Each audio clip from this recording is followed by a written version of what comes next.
Hello, my name is Professor Joyce Harper, and I'm Professor of Reproductive Science at the Institute for Women's Health at University College London.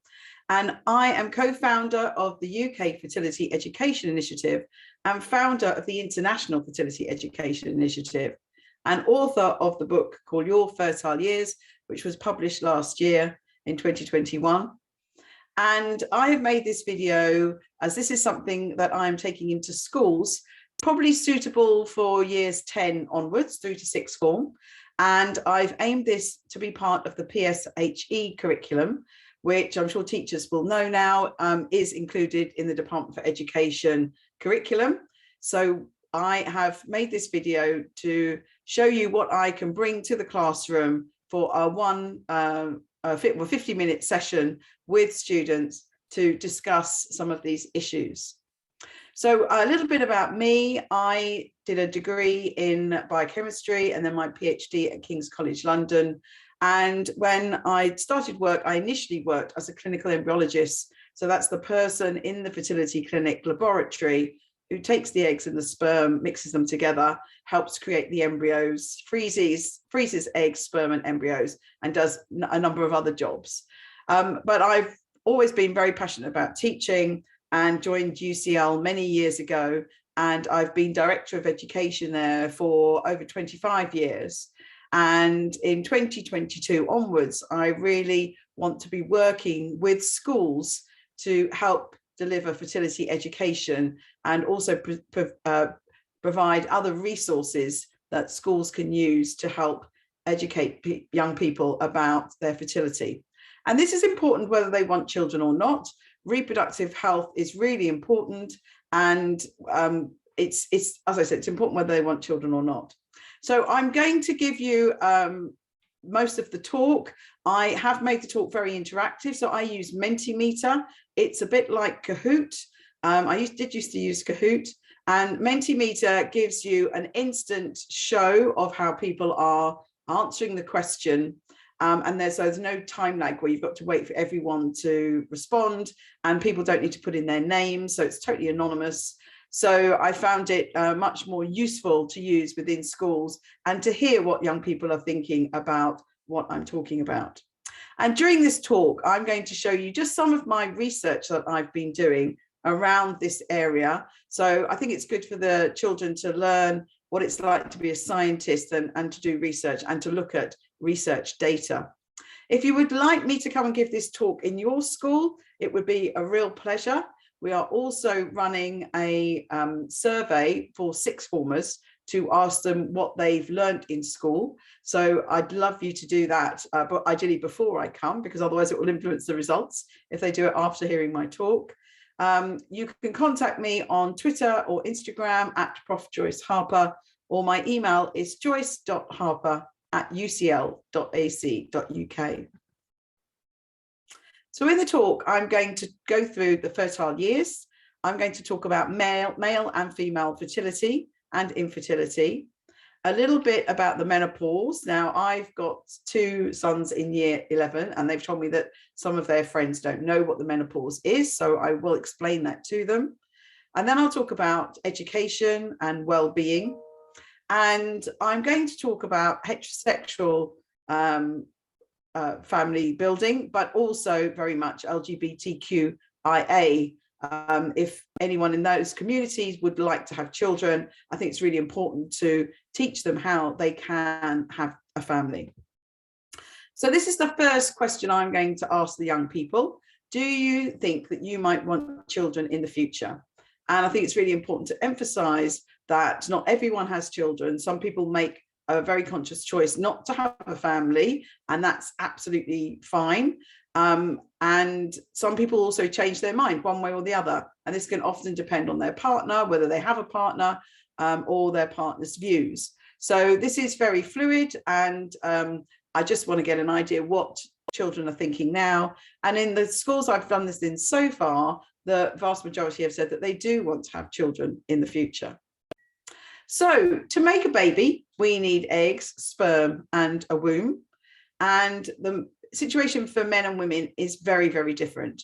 So for women, we have a finite fertile years, we are fertile from puberty till about 10 years before the menopause.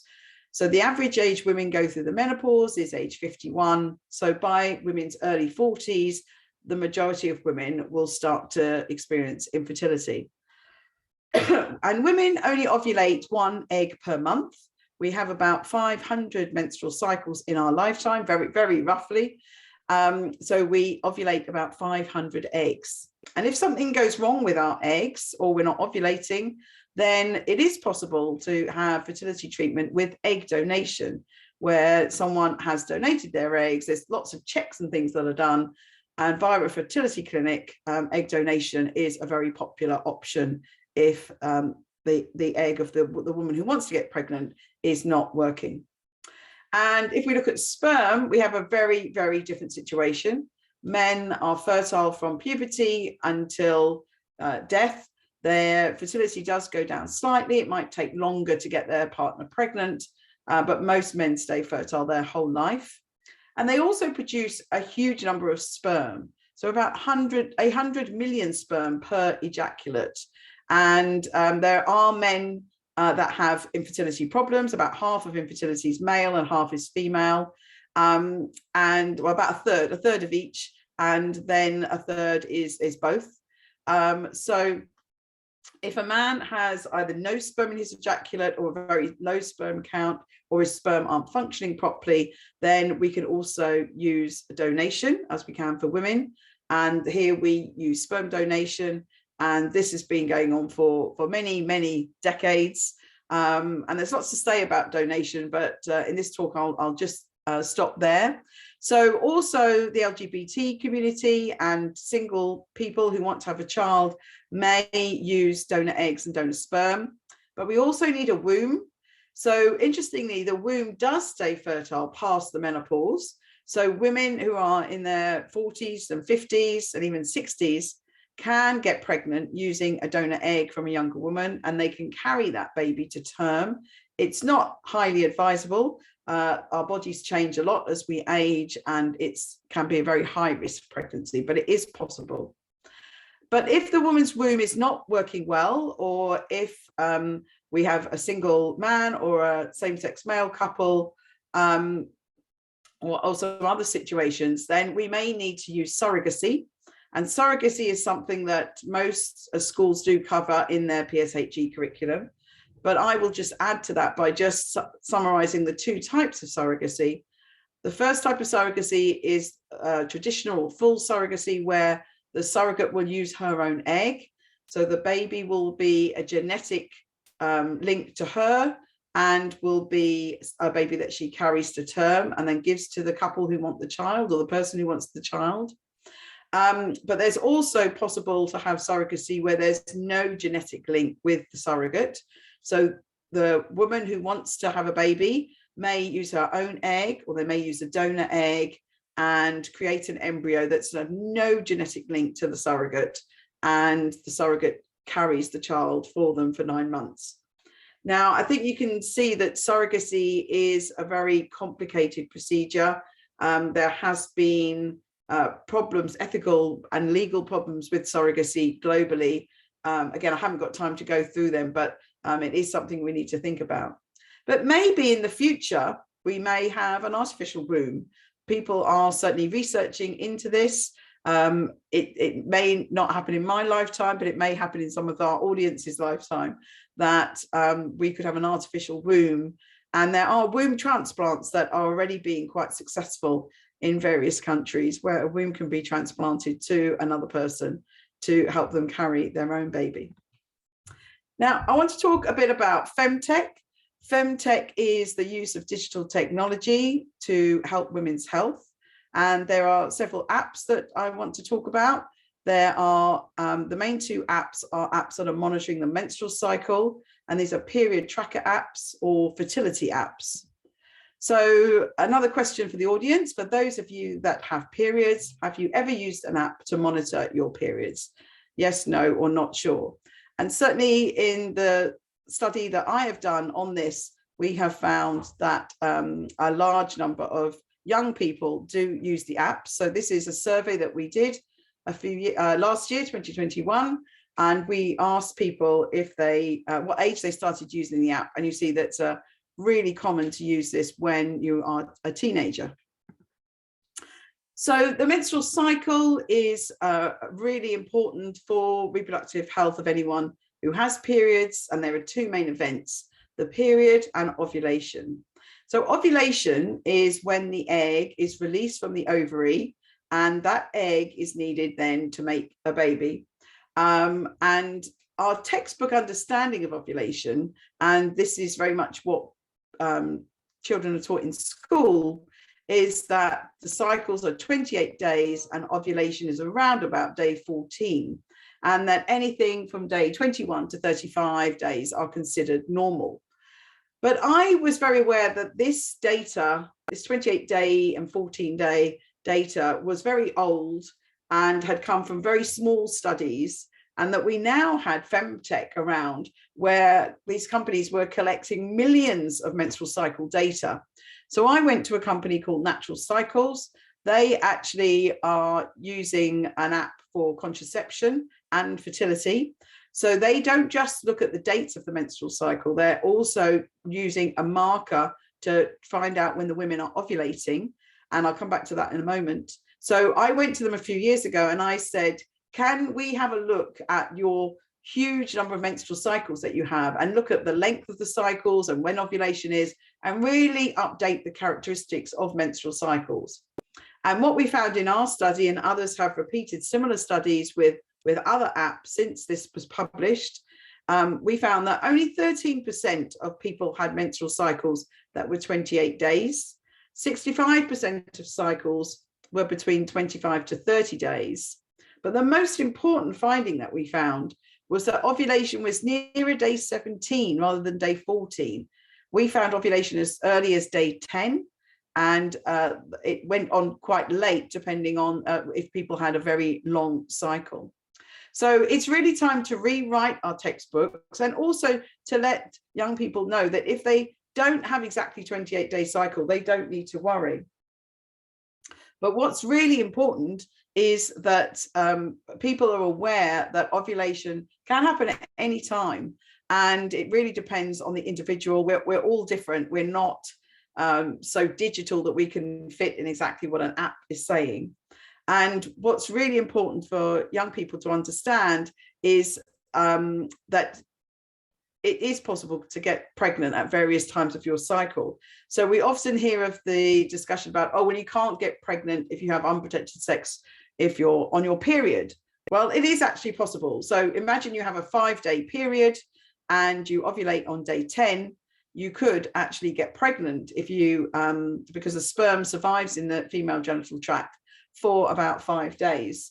So it would be possible to get pregnant in that cycle if ovulation was on day 10.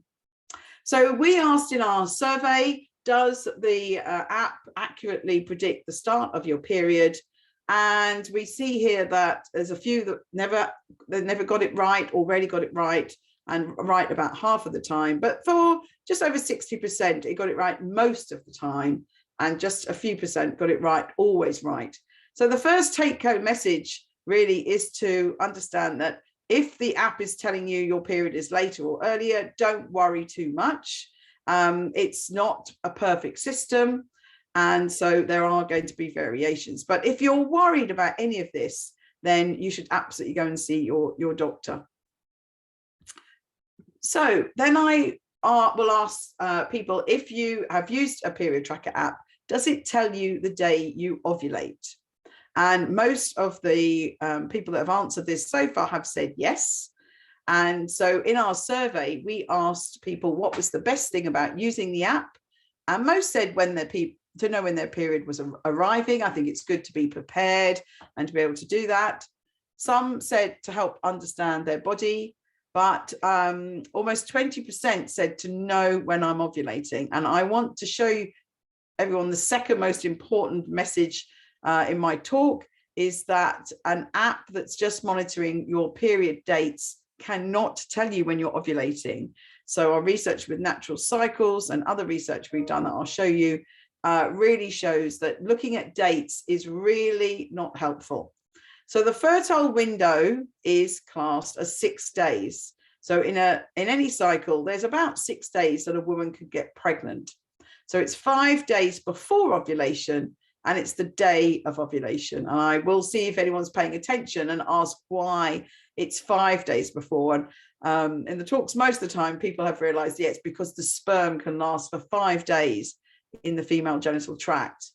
And once the egg's ovulated, it only lasts for about 24 hours. So, and as I said, there's huge variations in the day women ovulate. So looking at dates is really not a way of predicting the fertile window. And what we need to do is have a marker of ovulation. And this can be done in one of 3 main ways. Looking at basal body temperature. In basal body temperature, the body temperature rises when a woman is ovulating. So she needs to check her temperature every day, and she can put this into the app. And then when it's gone up, the app will tell her that she's going to be ovulating. Cervical mucus is a bit of a messy way. It is possible. And some women who really want to get in tune with their body might be checking their cervical mucus. It changes consistency when a woman is ovulating. And another really easy way to do it is using an ovulation stick. This measures the hormone, luteinizing hormone, and the teenagers should have done about the menstrual cycle hormones in biology. And so they know that luteinizing hormone surges about 25 to 40 hours before ovulation happens. So using one of these sticks, they just urinate on it every morning, and it will tell them if there's been a surge of luteinizing hormone. So these 3 methods are what we call markers of ovulation. So any app that's measuring these can quite accurately tell you when you're ovulating. But any app that is just looking at dates cannot tell you accurately when you're ovulating. And it really worries me, because I think there's some young people who might think, oh, my app's told me I've ovulated, I can now have unprotected sex, and they could absolutely get pregnant because it's not reliable to look at dates. So this is something I really want to get across. I'd love the app companies to stop doing this unless they're measuring a marker of ovulation, but they haven't taken any notice of me yet. So this is another study we published recently, a study we did with Clear Blue. And it's got a lot of data in it, so I don't want to go through it in any detail, just to say that we got data on menstrual cycles for 5 average women. So the first was a constant, regular 28-day cycle, but remember that's only about 13% of women. Then a short cycle, an average of 23 days. The average 28-day cycle, which is the most common women will have. And then an average longer cycle of around 33 days. And then a very irregular cycle. The average was 31 days, but there was differences, short and long, all the time. So for the last woman, woman 5, it's very difficult to predict her ovulation day, because she changes between long and short cycles. And if you were trying to get pregnant and you were having a very irregular cycle like that, I would suggest going to see your doctor about that sooner rather than later. And what's important to know that, for example, the woman with a very short cycle will ovulate much earlier. The woman with the longer cycle will ovulate later. So it's very, very individual. So I just want to show you what we did. We tested 10 apps, and 9 of them, all except app 4, predicted ovulation, just looking at dates. All of these apps were just looking at dates. The black line is the day that we predicted the woman would ovulate. And what you can see here is that almost all the apps, they should have touched this line. Almost all the apps got this wrong. Very few of them got it right. Very few of them actually touching the line. And one app always showed ovulation on day 13, which is very far from day 17. And the other apps varied, but the take-home message, but these apps are really not accurate at predicting the day of ovulation. We also looked at apps that marketed themselves as fertility apps. So these are apps saying that they're going to help women understand when they're ovulating to help them get pregnant. And we found that 54% of those apps only looked at dates. They weren't measuring a marker of ovulation. Only 39% looked at dates plus basal body temperature, 5% used mucus, and only 1% used luteinizing hormone. And since ovulation day is very varied, as I've said, monitoring dates is very inaccurate, and we need to measure a marker of ovulation. So the take-home messages for the menstrual cycle is that women have very different menstrual cycles. We cannot predict the day of ovulation by looking at menstrual cycle dates, and this is especially important for contraception. And if a woman's trying to get pregnant, it's best to have intercourse around the fertile window. And if any of you have any concerns about your menstrual cycle, please see your doctor. So let's look now at fertility. So as I've said, men are fertile from puberty to death, but females have a limited fertility lifespan. And this is all to do with the quantity and quality of our eggs. So females are born with all of the eggs we're going to have. And we have about 1 to 2 million eggs at birth. And by puberty, already the majority of those eggs have died. So we've only got about 400,000 left at puberty. And then each month, I said we ovulate 1 egg, and we do, but a large number of eggs die. So about 700 to 1,000 eggs die every month. And by the menopause, all of those eggs have gone. And as I've said, women lose their fertility about 10 years before the menopause. And something that's really important for them to think about is the age that their mother went through the menopause. We don't have any accurate tests at the moment to say when a woman is going to go through a menopause, but one good indicator is the age her mother went through. Normally, it does follow in families. It's not an absolute correlation, but if your mother went through the menopause early, then there's a chance that you might go through the menopause early. Now, we also want to look at the quality of the eggs. So again, teenagers should have learned about chromosomes and that the egg is going to give the chromosomes from the mother. But these eggs have very fragile chromosomes, and the further away we get from puberty, the more confused these eggs get. And they can lead to an increased risk of miscarriage, an increased risk of a chromosomally abnormal child, and a decreased chance of conception. So if we look at, this is one of the images from my book, Your Fertile Years, and we have this graph showing that as a woman ages, it's age along the bottom, her fertility goes down and the chance of miscarriage goes up. So I know this is quite a negative message to give to women, but I want them to have that information, especially having it while you're still at school. And I'm sure there's going to be probably none of you that want to have children now. You've got plenty of time. 35 is a long way away from you, but I want you to be able to think about that, both all of you here in the classroom, to think about when you would want to have children.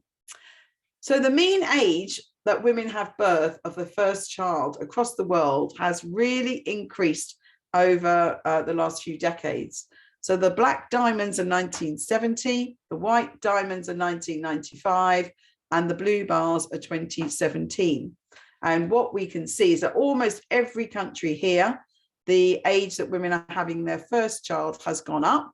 And in some countries, you'll see it's over 30, it's close to 32.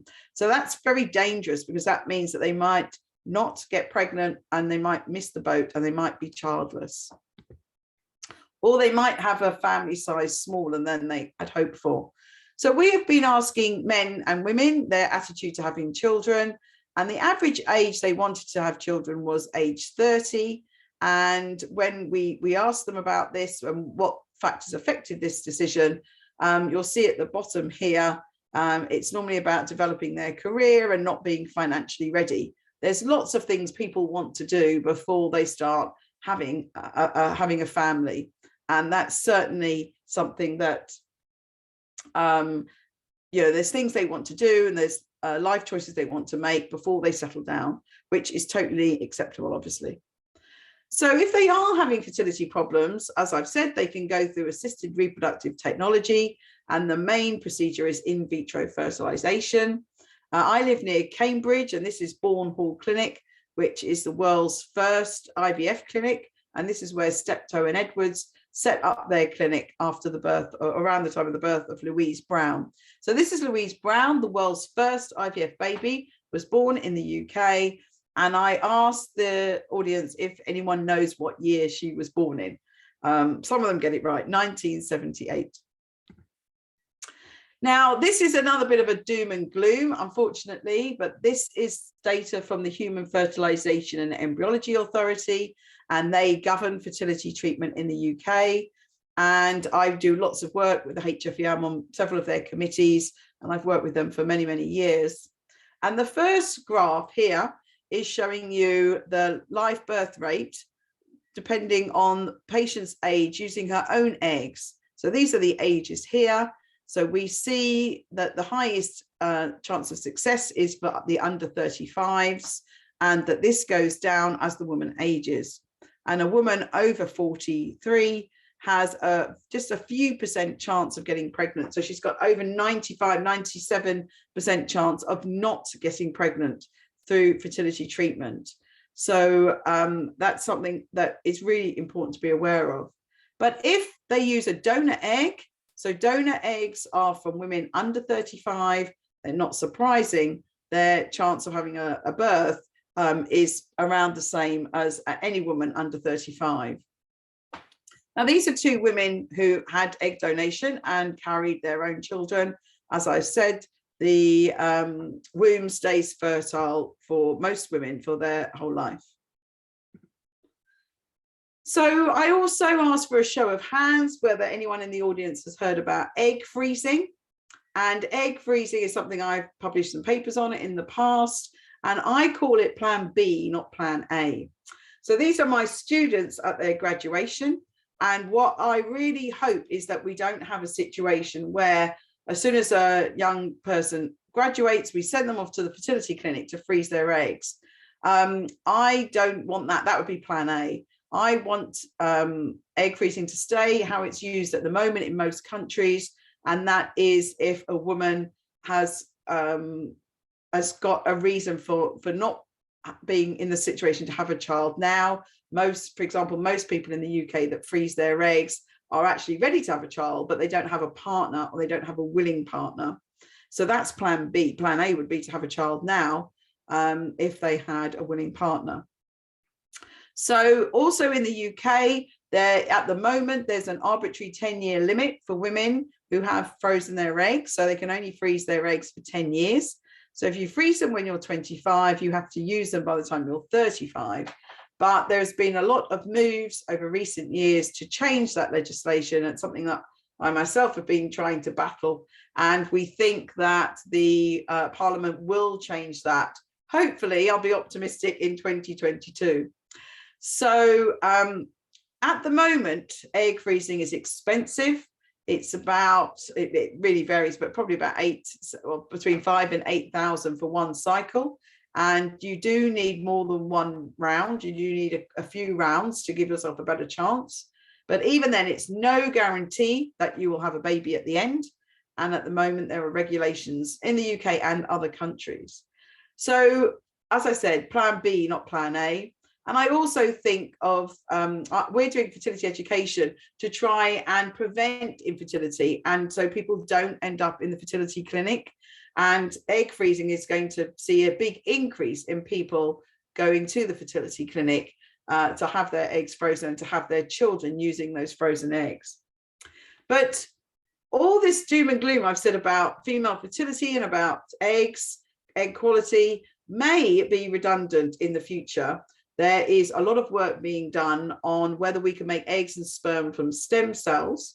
So it may be possible to take some of someone's skin, do some zaps in the lab, and to make literally thousands of potential eggs or sperm, depending, for a person. So then we wouldn't need to worry about female fertility decline anymore. So it would be a real game changer. But obviously we've got to be sure of the safety of that technology. Now, for the LGBTQIA community, a few years ago, I took part in a science museum discussion about the future of sex that was run by Pride London. So we had a number of fertility experts here that talked about how LGBTQIA people can have children. So you can find this on the Science Museum YouTube channel, or if you go to my website, joyceharper.com, and go under videos, there is a link there to this video. So I will now ask the audience, what do same-sex female couples or single women need to have children? And what I hope they say is sperm. I've obviously had some silly answers from people, but most of them will say that they need some sperm. So a same-sex female couple or a single woman, they have eggs, they have a womb, but they need sperm. And then I asked, what do same-sex male couples or single men need to have children? And I'm hoping that they're going to say they need eggs and a womb. So they have sperm, but they need eggs and a womb. So for same-sex male couples or single men, it is very expensive because egg donation is expensive and the surrogate is very expensive. So, but it is possible for them to have children. I think that's a really important message to get across. And then for fertility for people who do not align or identify with their sex assigned at birth, they obviously need egg, sperm, and a womb. And depending on their partner, or if they haven't got a partner, depending on themselves, it depends what combination of this they will need. But it's especially important if they are medically transitioning. So medically transitioning means that they could be having hormones, they could be having hormones and surgery. And both of those, the hormones and surgery, can lead to infertility. So if they are doing some medical transitioning, if they're assigned female at birth, and I also check that the audience know what that abbreviation means, so it's assigned female at birth, they can freeze their eggs. They may keep their womb or not, depending. But if they've had that surgically removed, then they would absolutely need a surrogate. If they keep their womb, they may or may not decide they would want to use it. There have been a number of reports about, for example, trans men who have used their womb and become pregnant and delivered, etc. But some will not want to do that, so they would need a surrogate. And if they're assigned male at birth, they can freeze their sperm before they undergo any transitioning. And again, it will depend on their partner what they will need. But it's important to let the LGBTQIA community know that if they want to, they can absolutely have a family. So for the fertility take-home messages, men are fertile their whole lives. For women, they are fertile from puberty to about 10 years before the menopause. Female fertility declines from about age 35. And the LGBTQIA need to be aware of their fertility, and especially important if they are medically transitioning, if they want children. So the menopause. Now, I think this is fabulous news. So the menopause is when women no longer have a menstrual cycle. They no longer have a period. They no longer have premenstrual syndrome. They no longer have mood swings. And the menopause has often got a bad name. And I think it's got a bad name because we don't educate about it. I'm pleased that we now are. So it's important for people to understand and know what's going to happen. Some women will sail through this transition time very smoothly. Some will have lots of symptoms, which I'm going to go through, and have quite a hard time. And if we're not aware of what will happen during the menopause and we're not aware of the treatments, obviously it can be a really scary experience. So I think education is absolutely paramount. So I've done a lot of podcasts. I've been on the TV talking about the menopause. I think it's a really important thing to deliver in school. And I think it's really important because I know that for any person in the audience who will go through the menopause, it's a long, long way off. But it's important because they will know people who are going through the menopause, and they really need to understand what those people are going through. So I did a very large survey of women's views to the menopause in 2021. And we asked them if they'd had any of these symptoms. And we gave them a really long list, so many there you can't even read them. And what I want to stress to young people is that the menopause is similar to puberty. So in puberty, their hormones, they're very powerful sex hormones that affects them in many, many ways, are going up. They're starting to increase. So they'll have days where they're fluctuating all over the place, and they might have a lot of puberty symptoms. And then there are days when they feel really calm, when things are a bit more level. And in the menopause, it's the opposite. we're spiraling down with those hormones, and they're now leaving our body. So those reproductive hormones can, again, be all over the place, one day, high, low, all over the place. So if we look at the most common menopause symptoms that the women reported in my survey, I think it's very important for the teenagers to think, well, actually, that's puberty symptoms too. Irritability, poor concentration, poor memory, brain fog, which is just having a fluffy brain, low mood, mood swings, lack of motivation, reduced confidence, anxiety, fatigue, problems sleeping. All of those are also puberty symptoms. And hot flushes, night sweats, and weight gain are more specific to the menopause. So there are chances that there may be teenagers who are living in a house with the mother who's going through the menopause. So everyone's hormones are all over the place. So I think it's important for everyone to understand that some of the behavior that they're showing is not their own fault. It's actually due to their hormones, and we need to respect that and understand what's happening in that person, and be more sympathetic towards what they're experiencing. So then I will ask the audience, do they think they know anyone who is currently going through the menopause?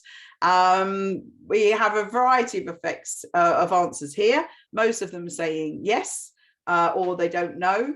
And then I will say to them that they absolutely will know someone going through the menopause. If it's not their mother or their auntie, it may well be a teacher. There will definitely be a teacher at every school, or a few teachers at every school, who are going through the menopause. And this can happen at any time, but commonly over the age of 40. So for any woman over the age of 40 experiencing any of those symptoms, they are starting to go through the menopause. The symptoms can start 10 years before a woman's periods actually stop. So just to finish off now about education. So in 2016, Adam Balen, Jackie Bovin, and myself set up the UK Fertility Education Initiative. We work with a number of partners, such as the British Fertility Society, Brooke, and Sexpression. We've made a number of videos. Some of these you might want to use within your classrooms about fertility ed. They're quite easy to find. The first one especially talks about many of the things I've just gone through. The second one talks about LGBT. I've shown it to some of my students, and they said that the language was not quite up to date. So I think we need to do some more work on that. We also worked with a group called Fertility Fest to see if we can use theatrical and visual art to deliver fertility education to young adults. I think this is a really powerful way of doing that, and there's many artists already who have done great work around fertility and infertility.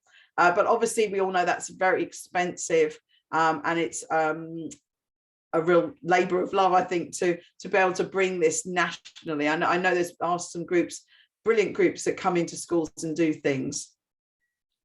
But we did campaign for including reproductive health and fertility and the menopause in the UK curriculum.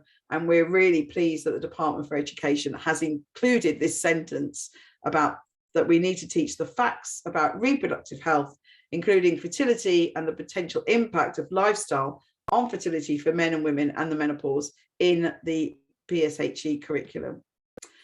So in 2019, I decided that globally, we've got some countries that have done some amazing work on fertility education, but it was all a little bit piecemeal, and it'd be great if we brought everyone together to share our experience. So we have done that now. We have set up the International Fertility Education Initiative. You can find our website at PSHRE, ESHRE.EU /IFEI. So I think about that. You can also find the link on my website, joyceharper.com. And we've made this fertility education poster to help young people think about their fertility. And we're creating more resources. And we have this video here that I've made, which is a summary of the poster. So We also are running a school survey. So I'm just going to pause. Sorry, I just had to put my charger in my computer. Wasn't very prepared. So we are running a survey of sixth formers. We want to ask them their knowledge and views to sex and fertility education to see how we can improve this. So we have done this in some schools in 2021. And to one of the questions we asked them, how could we improve sex and fertility education? And unanimous at the top was to be LGBTQ inclusive. And then look at topic variety, logistical improvements, attitudes to sex, gender equality, and applicability to real life. And what I want to do in 2022 is to make a video of people talking about their fertility journeys from all walks of life. I think that's really, really important for them to hear real people tell their real stories about their fertility journey.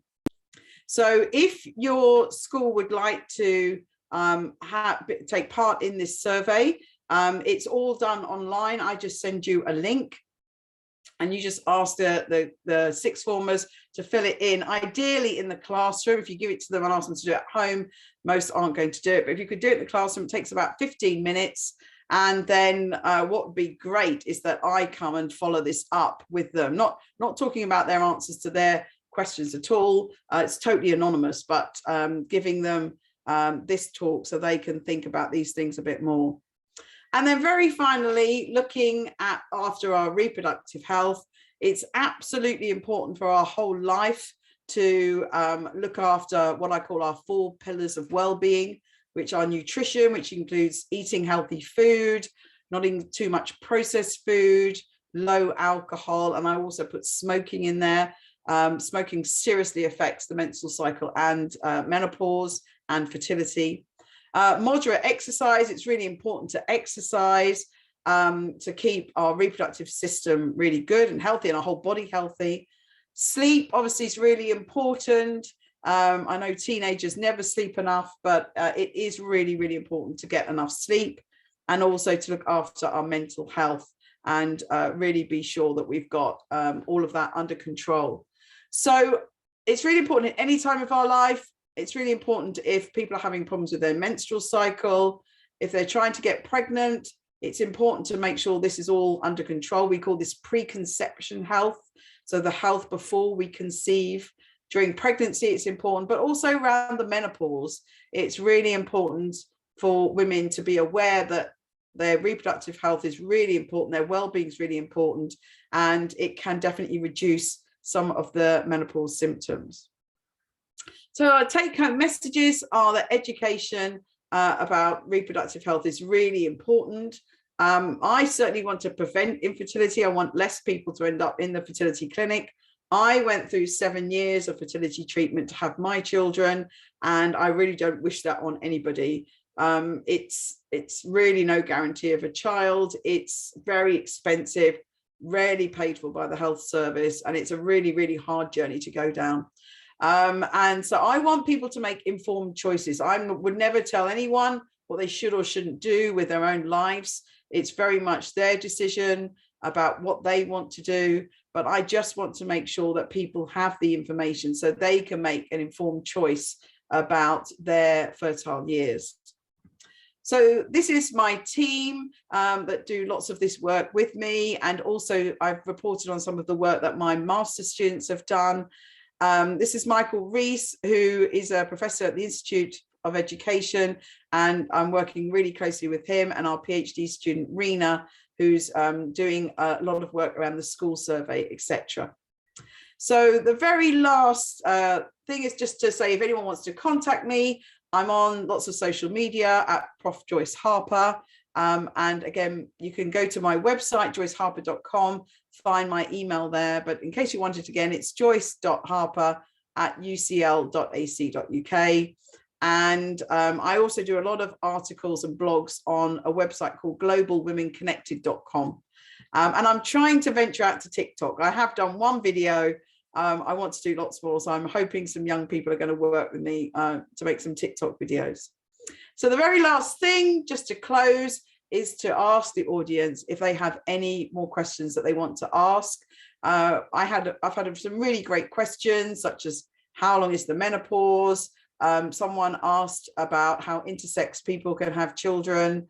And we've had all sorts of questions. So it's really great that doing this totally anonymously, young people can let me know any questions that they've got. So I hope you found that really useful. As I've said several times, if you want me to come and give this talk in your school, I'm more than happy to. If you would like me to make some videos specifically for you, I'd be more than happy to. And as I said, we're making more resources. So if you are a teacher and you've got some thoughts about how we could make resources, then we want to make these. We want to make them all very much freely available to any teachers. So we will be starting to put these on our International Fertility Education website. So just to say that again, it's at www.eshre.eu/IFEI. And I'll put the link to that in the description of this video on YouTube so that you can find that. So I hope you found that useful, and please feel free to ask me any questions about any of this talk. Thank you very much.